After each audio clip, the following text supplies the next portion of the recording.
फिर अगर आप यहाँ पर ध्यान देंगे तो इंटीग्रेटेड सर्किट है, तो वी इन बाई आर बराबर आ जाएगा माइनस सी एफ इंटू आ जाएगा D V not by D T.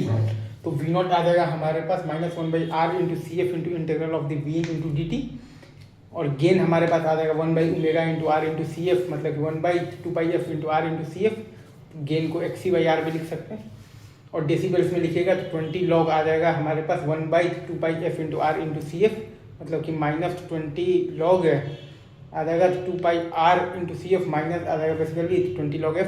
तो एफ एल निकालना है तो गेन को बराबर कर देंगे आर एफ बाई आर के, तो एफ एल का वैल्यू आ जाएगा हमारे पास one by two pi into R F into C F. और अगर हम लोगों को एफ नॉट निकालना है तो गेन को बराबर कर देंगे बेसिकली हम लोग बेसिकली तो वन के, तो वहाँ से हमारे पास एफ नॉट का वैल्यू आ जाएगा one by two pi into R into C F.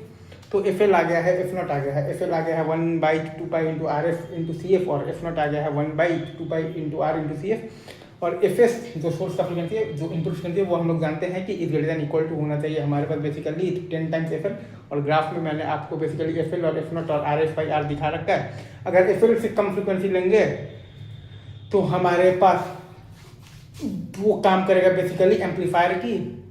और अगर एफ एल से एफ नॉट के बीच मिलेंगे तो वो काम करेगा बेसिकली इंटीग्रेटर का, ठीक है, राइट। और बाकी गेन डेसिबल लिख रखा है और सर्किट बना रखा है, और वी नॉट आता है minus one by R into C F into integral of the V into D T.